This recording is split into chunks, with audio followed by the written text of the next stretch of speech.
నిబంధన చేసుకోవాలి. నువ్వు చేయగల సమర్థుడవు. దానియేలు గ్రంథంలో షద్రకు మేషకు అబేద్నెగోలు ముగ్గురు దండం పెట్టమని అంటే మేము దండం పెట్టము, మా దేవుడు రక్షించినా రక్షించకపోయినా అన్నారు. అంటే ఎవరి మీద భారం వేశారు? దేవుడి మీద భారం వేశారు. రక్షించినా సరే రక్షించకపోయినా సరే మేము మాత్రం తప్పుడు పని చేయం. కానీ ఈ రోజులలో ఎంతమంది డబ్బుకు దాసోహం అయిపోయి అవతల వ్యక్తుల యొక్క చెడుతనాన్ని చేయడానికి ఇష్టపడుతున్నారు. ఐఎస్ఐ ఏజెంట్లు అని అంటారు. చిన్న చిన్న పిల్లలు, వాళ్ళు 13-14 ఏళ్ల పిల్లలు. వాళ్ళకి మందు అలవాటు చేసి, డబ్బులు అలవాటు చేసి, స్త్రీలను అలవాటు చేసి, బైకులు ఇచ్చి, కార్లు ఇచ్చి వాళ్ళు టెర్రరిస్టులుగా చేసి దేశాల మీదకి పంపుతున్నారు. వాళ్ళు దేనికి బానిసలు అవుతున్నారు? డబ్బుకు బానిసలు, మందుకు బానిసలు, లగ్జరీకి బానిసలు. మరి వాళ్ళు ఎందుకు వస్తున్నారంటే ఆ దేశాల్లో ఉన్నటువంటి వాళ్ళకి తిండికి తినడానికి లేక కష్టపడుతూ ఉన్నటువంటి వాళ్ళందరినీ పట్టుకొస్తారు. వాళ్ళు ట్రైనింగ్ ఇచ్చి పంపుతూ ఉంటారు. యువతను నాశనం చేస్తూ ఉన్నారు, బాగు చేయాల్సినటువంటి వారిని. అలాగా ఈ రోజున క్రైస్తవత్వంలో కూడా ఇలాంటి యువత బయలుదేరింది. ఏంటా యువత అంటే డ్యాన్సులు వేయటం, రంగులు వేసుకోవటం, సగం సగం వస్త్రాలు వేసుకొని ఉండటము, ఇవన్నీ నేర్చుకున్నారు. ఫారిన్ కల్చర్ తోటి నడుస్తూ ఉన్నారు. ఏమండి, హిల్ సాంగ్స్ అని చెప్పేసి రోడ్ల మీద కాన్సర్ట్లు పెట్టి పాటలు పాడుతూ, వాక్యం ఉండదు అక్కడ, కేవలం పాటలే, దాన్ని హిల్ సాంగ్స్ అంటారు. కాబట్టి వాటిని పెట్టి జనాలందరూ కూడా ఊగిపోతూ ఉన్నారు, హల్లెలూయా హల్లెలూయా అని. అది పురుషులని లేదు, స్త్రీలని లేదు, అందరూ మిక్స్ అయి ఉంటారు. ఓపెన్ గ్రౌండ్, కుర్చీలు ఏముండవు. వీళ్ళరా ఇలాంటి కాన్సెప్ట్లు ఎక్కువైపోయాయి ఈ మధ్యకాలంలో. మనం వాటిని కల్చర్ని ఫాలో అవ్వకూడదు. అది అలాంటి కల్చరు హైదరాబాదులో ఒక సేవకుడు చేస్తూ ఉంటాడు, మిగతా అందరి సేవకులు చేయట్లేదండి. అలాంటి కల్చరు ఆ యవ్వనస్తులను అలాగా ఎగిరిస్తూ ఉర్రూతలుగిస్తూ చేస్తూ ఉన్నాడు. చాలా కామెంట్లు పెట్టారు ఆ సేవకుడి గురించి, ఇలా చేయకూడదు అని. అయినా కూడా అతను వినటం లేదు. కాబట్టి ఒక సమాజాన్ని లేదా ఒక ఆ యొక్క తరగతి వారిని, ఒక తరం వారిని అందరినీ కూడా పాపకూపంలోనికి తీసుకెళ్తున్నాడు. ఇది బైబిల్లో లేదా? బైబిల్లో కూడా ఉంది. బైబిల్లో మోషే గారు ప్రార్థనకు వెళ్ళారు కొండ మీదకి. అప్పుడు అహరోను దగ్గరికి వచ్చినటువంటి ఆ ఇశ్రాయేలు ప్రజలు ఐగుప్తులో నుంచి వస్తూ ఉన్నారు. ఏం చేశారంటే, ఎన్నాళ్ళైందయ్యా మీ తమ్ముడు పోయి, ఏమయ్యాడో మాకు తెలియదు, కాబట్టి మేము ఎంజాయ్ చేయడానికి మాకేం కావాలంట? దూడ కావాలంట. సరే, దూడ చేయాలంటే మెటీరియల్ కావాలి. ఆ మెటీరియల్ ఐగుప్తులో నుంచి వచ్చేటప్పుడు వీళ్ళు ఐగుప్తులో ఉన్నటువంటి ఆ యొక్క బంగారాన్ని వాళ్ళ దగ్గర నుంచి తెచ్చుకున్నారు. ఆ బంగారం అంతా తీసుకున్నాడు, ఒక పోత పోసిన దూడను తయారు చేశాడు. మనం అనకూడదు, ఈ రోజున దూడను పూజ చేసేవాళ్ళు లేరా? వాటికి బొట్లు పెట్టేవాళ్ళు లేరా? ఏమండి, ఆలోచించేయండి. వాటిని దండం పెట్టేవాళ్ళు లేరా? దండలు వేసేవాళ్ళు లేరా? ఉన్నారు. ఇది ఎక్కడిది సంస్కృతి అంటే బైబిల్లోనే ఉంది. దూడను వాళ్ళు చేసుకొని ఆ దూడ చుట్టూ డ్యాన్సులు వేస్తూ, తాగుతూ, గందరగోళంగా తిరుగుతూ ఉంటే 40వ రోజు అయిపోయిన తర్వాత తిరిగి వస్తామన్నాడు మోషే. యెహోషువ మధ్యలో కొండకు దిగువలో ఉన్నాడు. ఏంటే యెహోషువ అని అంటే, ఇది జయధ్వని కాదు, ఇది అల్లరి అని అంటాడు. జయధ్వని కాదు అది. ఏది మోషే తిరిగి వస్తున్నాడు 40 రోజుల తర్వాతనే, జయధ్వని కాదు ఇది, అల్లరి అని అంటాడు. కోపం వచ్చేసింది. దేవుడి దగ్గర నుంచి వాయబడి తెచ్చుకున్నటువంటి పలకలు 2 కూడా ఇసిరి వేశాడు. దూడ చిన్నాభిన్నం అయిపోయింది, కాలిపోయింది. అప్పుడు అంటాడు మోషే, యెహోవా పక్షంలో ఉన్నవారు నా వైపుకు రండి, సాతాను పక్షంలో ఉన్నవారు వేరే వైపుకి వెళ్ళిపోమన్నప్పుడు 3000 మంది చనిపోతారు. ఎందుకు జరిగింది అని? అలాంటి పరిస్థితి జరగకూడదని, అలాంటి ఇన్సిడెంట్ బైబిల్లో పెట్టినా ఈనాటి ప్రజలు దాన్ని వినటం లేదు. జాగ్రత్తగా నడచట్లేదు. ఇంకా ఏమంటారంటే భలే బాగా జరిగిందండి, అనేక మంది యవ్వనస్తులు వచ్చారండి, విన్నారా వాక్యం? గంతులేశారు. ఈ మధ్య ఇంకొక ట్రెండ్ బయలుదేరింది. ఏమంటే చేతిలో కర్చీపులు, వీళ్ళే అమ్ముతున్నారు కర్చీపులు, ఒక్కొక్కటి 20 రూపాయలకు 30 రూపాయలకు 100 కర్చీపులు ఇచ్చి తెల్ల కర్చీపులు వాటిని ఊపుతున్నారు. ఏ సంస్కృతి? ఎక్కడుంది బైబిల్లో? కాబట్టి దేవుడు చెప్పాడు గిద్యోనుతో, అయ్యా నువ్వు 300 మందితో వెళ్ళి, మరి అది గెలుస్తారా లేదా అనేది ఇందాక మనం చదువుకున్నటువంటి 13వ వచనం. గిద్యోను వస్తూ ఉన్నాడు. ఒకడు తాను కనిన కలను ఆ యొక్క ప్రజలకు చెప్తా ఉన్నాడు. అయ్యా ఇలా ఒక రొట్టె వచ్చి మిద్యానీయుల దండులోనికి దొర్లి గుడారము దాకా వచ్చింది, దాని పడగొట్టి తలకిందు చేసినప్పుడు ఆ గుడారము పడిపోయాను అని చెప్పాను. జరగబోతున్న సంగతిని ఆ యొక్క ప్రత్యవాదికి, అంటే శత్రువులకు కూడా చూపించాడు. ఒక సైనికుడికి చెప్పాడు అన్నమాట, ఇది ఎలా జరిగింది, నాకేదో భయం వేస్తూ ఉంది అంటాడు. అందుకు వాని చెలికాడు, అది ఇశ్రాయేలుడైన యోవాను కుమారుడైన గిద్యోను ఖడ్గమే కానీ మరేమీ కాదు. దేవుడు మిద్యానీయులను ఈ దండంతటిని అతని చేతికి అప్పగింపబోచున్నాడని ఉత్తరం ఇచ్చింది. భావం కూడా చెప్పేశాడు. వస్తున్నాడు ఒకడు, నీకు కనపడిందే, వాటిని నాశనం చేసి పడగొడుతున్నాడని ఆ వ్యక్తి వస్తూ ఉన్నాడు అని వివరం కూడా చెప్పాడు. చూడండి, తన బిడ్డలకి దేవుడు విజయం ఇవ్వటానికి అవతల ప్రతిపక్షంగా ఉన్నటువంటి వాళ్ళకు కూడా ఏం జరగబోతుందో చెప్పించిన దేవుడు కలలో. అలాగే 300 మందితో యుద్ధానికి వెళ్ళు, నేను మిమ్మల్ని గెలిపిస్తాను అని చెప్పిన దేవుడు మరి నీ పక్షాన లేడా? మన పక్షాన లేడా? ఎందుకు దిగులు చెందుతావు? దిగులు చెందకు భక్తుడా అని చెప్పి ఒక చక్కని పాట కూడా ఉంది కదా మనకి. మరి ఎంతోమంది దిగులు చెందక మరి దేవుని వైపు చూస్తూ ఉన్నారు. రాజుల మొదటి గ్రంథం 3వ అధ్యాయం 5వ వచనం నుండి 15వ వచనం వరకు దేవుని యొక్క ప్రేమలో 3వ అధ్యాయము 5వ వచనం నుండి 15వ వచనం దాకా సొలొమోనుకి దేవుడు రాత్రికాలము ప్రత్యక్షమై మాట్లాడుతూ ఉన్నాడు. దేవుని యొక్క ప్రేమలో గిబియోనులో యెహోవా రాత్రివేళ స్వప్నమందు సొలొమోనునకు ప్రత్యక్షమై, నేను నీకు దేనిని ఇచ్చుట నీకు ఇష్టమో దాన్ని అడుగుమని దేవుడు అతనితో సెలవీయగా. నిజంగా నేను ఈ వాక్యం చదివినప్పుడు చాలాసార్లు అన్నాను, దేవా నన్ను కూడా ఒకసారి అడగవా ఇలాగా అనిపించిందా? మీకు ఎప్పుడన్నా వాక్యం చదివినప్పుడు, ప్రభువా నన్ను కూడా అడగవా, నీకు ఏది ఇష్టమో? ఎంత చక్కగా మాట్లాడుతూ సొలొమోనుతో నీకు ఏది ఇష్టమో అడుగురా అని చెప్పి కలలో చెప్పావు కదా, మాకు కూడా అలాంటి కళలు దయచేయి, అలాగా మా అమ్మను కూడా మీరు దర్శించండి అని మొరపెట్టారా మీరు ఎప్పుడన్నా? సొలొమోను యొక్క తండ్రి గారి ప్రార్థన సొలొమోనుకి బ్లెస్ అయింది.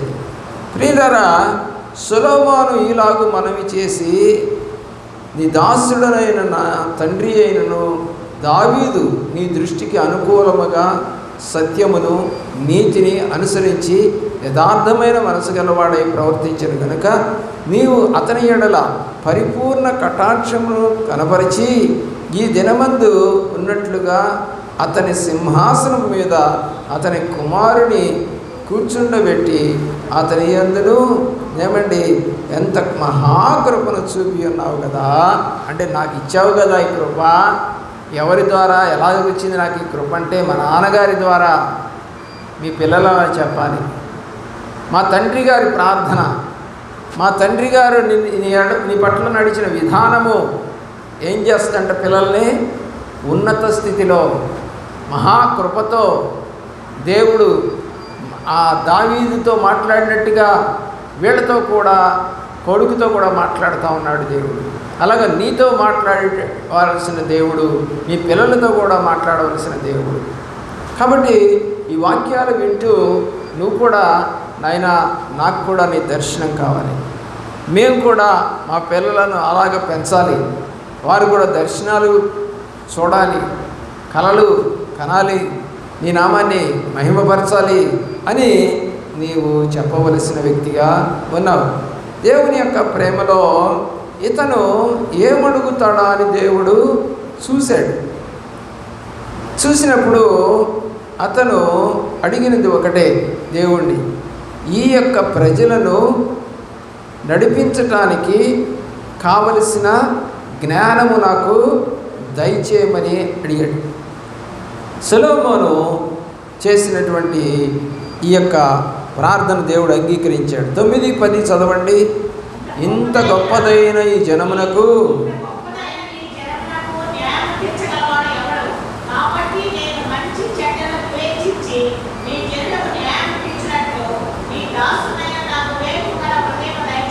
డబ్బులు అడగలేదు, భార్యలను అడగలేదు, పిల్లలను అడగలేదు, నగలు నాణ్యాలు అడగలేదు, ఆరోగ్యం అడగలేదు. ఏమడుగుతున్నాడు? ఇంత గొప్ప సమూహమునకు నేను న్యాయం తీర్చడానికి కావలసిన జ్ఞానం దయచేయి. అలా నువ్వు కూడా ఒక తల్లిగా ఒక తండ్రిగా నువ్వేం చేయాలంటే, నా పిల్లలకు మంచి జ్ఞానము బోధించగల తల్లిగా తండ్రిగా నన్ను చేయలేవా? జనులకు పరిపాలన చేయడానికి కావలసిన జ్ఞానం కావాలని అడుగుతున్నాడు. మరి చాలామంది పిల్లలు తప్పుడు దారిలో పోతూ ఉన్నారు, లవ్ మ్యారేజింగ్ చేసుకుంటూ ఉన్నారు, పారిపోతున్నారు, దొంగలైపోతున్నారు, తాగుబోతులైపోతున్నారు. ఏమండి, అనేక రకాలైనటువంటి వ్యసనాలకు బానిసలైపోవడానికి కారణం ఓ తల్లి ఓ తండ్రి నువ్వేనేమో. ఎందుకని పిల్లల్ని పెంచాల్సిన రీతిలో, దేవుణ్ణి అడగాల్సిన రీతిలో నువ్వు అడగలేదేమో ఆలోచించేయి. ఇక్కడ దేవుడు తండ్రి గారి యొక్క ప్రార్థనను బట్టి కొడుకును ఆశీర్వదిస్తా ఉన్నాడు. కొడుకు కూడా ఏదేదో కావాలని కోరుకోక మంచి జ్ఞానం ఇయ్యా అని కోరుకోడు. చూడండి తర్వాత వాక్యము 10వ వచనం.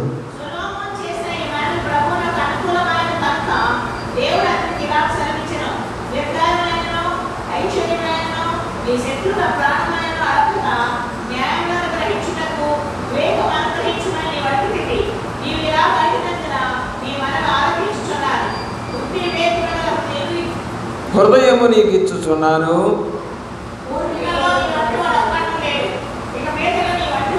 దేవుడు ఇచ్చినటువంటి జ్ఞానమును అంతకు ముందెవడు లేడు, ఇక ముందెవడు కూడా ఉండడు. నిజంగా ఎలాంటి బ్లెస్సింగ్ అండి ఇది! ఎంత గొప్ప బ్లెస్సింగ్ అండి ఇది! నిజమే కదా.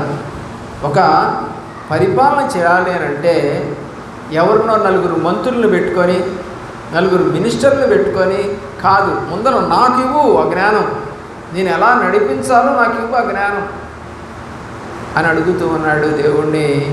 దేవుడు ప్రత్యక్షమై ఏమన్నాడు? నీకేం కావాలో అడుగు. 14 యోహాను రాసిన సువార్త అదే కదండి. మీరు నన్ను అడగండి, మీకు ఏది కావాలేనో అది నేను ఇస్తానన్నాడు కదా. మరి ఇప్పుడు అడుగుతున్నాడు కదా సొలొమోన్ని, నన్ను అడుగయ్యా నీకేం కావాలో ఇస్తాను అన్నాడు కదా. కాబట్టి నీవు కూడా నీ జీవితంలో దేవుడు నీ ఘనపరిచే వ్యక్తిగా ఉంటే నీ పిల్లలకు కావలసిన ఆశీర్వాదము, నీ పిల్లలకు కావలసిన జ్ఞానము, నీ పిల్లలు ఏలుబడి చేయగలిగినటువంటి శక్తిని దేవుడు అనుగ్రహిస్తాడు. ఇలాంటి జ్ఞానము సొలొమోనుకి ఇచ్చిన తర్వాత వెంటనే అతను చేసినటువంటి పని ఏంటో తెలుసా? ఒక 2 తల్లులు వచ్చారు, ఒక బిడ్డ నాదంటే నాదని కొట్టుకుంటున్నారు. ఆ సందర్భంలో తీర్పు తీర్చాల్సిన పరిస్థితి వచ్చింది రాజుగారికి. ఎలా చేయాలి? సరే అమ్మా, నువ్వోడు నా బిడ్డ అంటున్నావు, ఆమె నా బిడ్డ అంటుంది, మాకు తెలియదు కదా, ఒక పని చేద్దాం, అరే కత్తి తీసుకురండి అన్నాడు. కత్తి తీసుకొచ్చి నరికేసేసి ఇద్దరికి సిరిసగం ఇచ్చేయండి అన్నాడు. నిజముగా కన్న తల్లి యొక్క పేగు కొట్టకలాడి అయ్యా వద్దు కానీ ఆమెకే ఇచ్చేయండి అంటే, నిజమైన తల్లి చనిపోవడం లేదా కట్ చేయడం ఇష్టం లేదు. కానీ రెండో ఆమె ఏముంది, నరికేసేయండి, ఎందుకని వాడి పిల్లడు చచ్చిపోయాడు ఆల్రెడీ, ఈ పిల్లడు కూడా చచ్చిపోవాలని కోరుకుంటా ఉంది. అలాంటి తల్లులు కూడా ఉంటారా? శిశువుని చంపమని కోరే తల్లులు ఉంటారా? కానీ ఆ తల్లి కోత అంటుంది, అయ్యా ఆమెకే ఇచ్చేయండి. వెంటనే తీర్పు ఇచ్చాడు, ఇదిగో ఈ బిడ్డ ఆ తల్లిదే, ఆమెకే ఇచ్చేయండి అని చెప్పి పంపించాడు. జ్ఞానం ఇచ్చాడు కదా దేవుడు. మనకైతే ఏముంటుందో, మనం ఏదో రకరకాల టెస్టులు చేయించి, DNA టెస్టులు చేయించి కొన్నాళ్ళు తీసుకుంటాం. వెంటనే గొప్ప కార్యములు దేవుడు చేస్తాడు నీ పక్షాన. జ్ఞానం నీకు ఇస్తాడు, ఎలా మెసులుకోవాలో చెప్తాడు. ఒక తల్లి, ముసలి తల్లికి 3 కొడుకులు ఉన్నారట. 3 కొడుకులకి ఇంకా వివాహం అవ్వలేదు, యవ్వన కాలంలో ఉన్నటువంటి పిల్లలు. 3 కూడా టౌన్కి వెళ్ళి వ్యాపారం చేసుకొని వస్తారు. అయితే దొంగలు కూడా 3 వచ్చారట. వచ్చేసారు. వచ్చిన సంగతి అలికిడి ఈమె వినింది, ముసలి తల్లి వినింది. అమ్మో దొంగలు వచ్చారు, ఇక నా నోరు మూసేసి మొత్తం కూడా కాజేసుకొని పోతారు, ఎలా చేయాలా అని ఆలోచన చేసింది. ఏం చేసింది, ఆ పిల్లల కోసం 3 మంచాలు ఎప్పుడు వేసే ఉంటాయి, ఎందుకని వాళ్ళు రాత్రి వచ్చినా వచ్చి పడుకోవడానికి వీలుగా. సరే ఆమె ఏం చేసింది, ఒక కర్ర తీసుకొని, ఎందుకంటే ముసలివాళ్ళకి ఒక కర్ర ఉంటుంది కదా, ఆ కర్ర తీసుకొని, అరే చిన్నడాలే, అరే పెద్దోడాలే, ఓ దరిపోడాలే అని చెప్పేసి కర్రతోటి మంచం మీద కొడతా ఉందంట. వామ్మో ఈమెకు 3 కొడుకులా, ఇప్పుడు ఆ 3 కొడుకులు వేస్తే మన పని అవుట్రా బాబు అని జంపు. అందుకని పాతకాలంలో సామి చెప్పారు, ఉపాయం లేని వాళ్ళని ఊరిలో నుండి తరివేయమన్నారు. కాబట్టి ఆ ముసలి తల్లి ఎంత జ్ఞానము కలిగి ఉన్నదో. కాబట్టి మనకు కూడా అలాంటి జ్ఞానం. అందుకనే ఏమంటాడు బైబిల్లో, వృద్ధుల దగ్గర జ్ఞానం ఉన్నది, వారి దగ్గర మీరు నేర్చుకోండి అని చెప్తాడు. ఈ రోజున వృద్ధుల దగ్గర కూర్చునే వాళ్ళు ఎవరున్నారండి? చక్కగా మాట్లాడే వాళ్ళు ఎవరున్నారండి? అంతా కూడా ఈ లోకపు, ఎంతసేపు చూడండి నడుస్తూ సెల్ ఫోన్లే, ఇంట్లో ఉండి పిల్లలు అడుగుతున్నా సెల్ ఫోన్లే. ఏమండి రైల్లో ప్రయాణం చేస్తున్నా, బస్సులో ప్రయాణం చేస్తున్నా చంటి పాపను పట్టుకున్నట్టుగా పట్టుకొని పోతా ఉన్నారు. 150 గ్రాముల సెల్ ఫోన్ నీకు ఎక్కువైపోయింది. ఏమండి నీ పిల్లవాడు ఎక్కువగా. ఎంతోమంది అలా చూస్తూ ఉంటే పిల్లల్ని ఎత్తుకుపోయిన వాళ్ళు ఉన్నారు. పిల్లరా సెల్ ఫోన్కి బానిస అవ్వద్దు, గమనిస్తూ ఉన్నాను. దేవుడు వైపు చూడు, జ్ఞానం దేవుడి దగ్గర ఉంది. యాకోబు పత్రికలో 4వ అధ్యాయంలో అనుకుంటాను చూడండి, నీకు జ్ఞానము కొదవైన ఎడల నన్ను అడుగుము. ఏమంటున్నాడండి? జ్ఞానము కొదవైతే ఎవరిని అడగాలంట? దేవుణ్ణి అడగాలంట. దేవుడి వైపు చూడండి, 5వ వచనం, 1వ అధ్యాయము 5వ వచనం.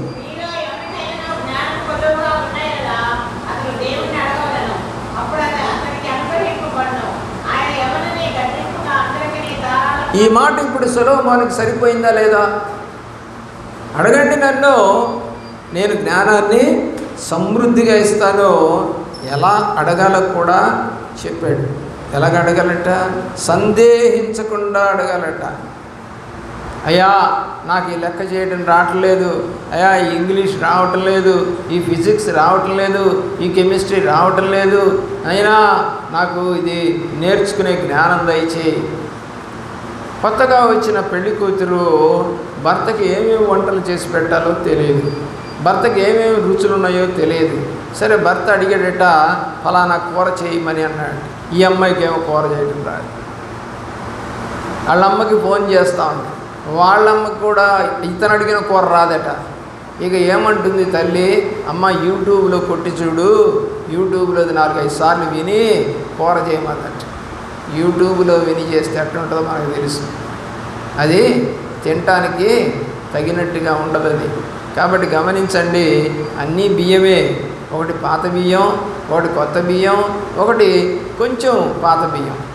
దాన్ని ఏ రకంగా ఉండాలో నోట్లో వేసుకొని గింజను చూస్తే ఆ తల్లికి అర్థమవుతుంది. అది మెతక గింజ, గట్టి గింజ, తీపిగుందా, చప్పగుందా తెలుసుకున్న తర్వాత వండితే అన్నం చక్కగా తయారవుతుంది. ఈ జ్ఞానం లేదు ఈ రోజున. ఎంతోమంది స్త్రీలకి గ్రహించుకునే ఆత్మ లేదు. ఎందుకంటే అసలు బియ్యాన్ని పట్టుకోవట్లే వీళ్ళు. మా రోజుల్లో బియ్యాన్ని మేము మట్టిగడ్డలను ఏరుకొని బియ్యాన్ని మేము ఎన్నోసార్లు అటు ఇటు తిప్పుంటాం చేటలో. ఈ రోజున ఎవరు తిప్పుతున్నారండి? గిన్నెలోకి పోసేయటం, ఏమంటే కుక్కర్లో బారేయటం, అన్నం ఉడికిందా లేదు కూడా చూడకుండా తీసి పెట్టేయటం. ఎంత ఫ్రీగా తయారైపోయారు ఆడవాళ్ళకి, సుఖం ఎక్కువైపోయింది. కాబట్టి గమనించండి, కష్టం లేనటువంటి జీవితము వ్యర్థమైపోతుంది. కష్టపడి సంపాదించుకున్న రూపాయి అక్కడికి వస్తుంది. ఎప్పుడు కూడా మనము కష్టపడటానికి ప్రయత్నం చేయాలి. అలాగే దేవుడి దగ్గర గోజాడండి, నాకు జ్ఞానం ఇయ్యా, నాతో మాట్లాడయ్యా. ఏమందండి? మాట్లాడే దేవుడు అని చెప్పింది. ఎవరు చెప్పండి ఆ మాట? ఎవరన్నారు ఆ మాట బైబిల్లో? ఆయన మాట్లాడే దేవుడు అని ఎవరున్నారు బైబిల్లో? హాగర్ అంటది. ఎవరంట? ఆయన మాట్లాడే దేవుడు. కాబట్టి నీతో మాట్లాడ్డా? ఆమెని బేర్షెబా అరణ్యంలోకి పంపించేశాడు అబ్రహాము.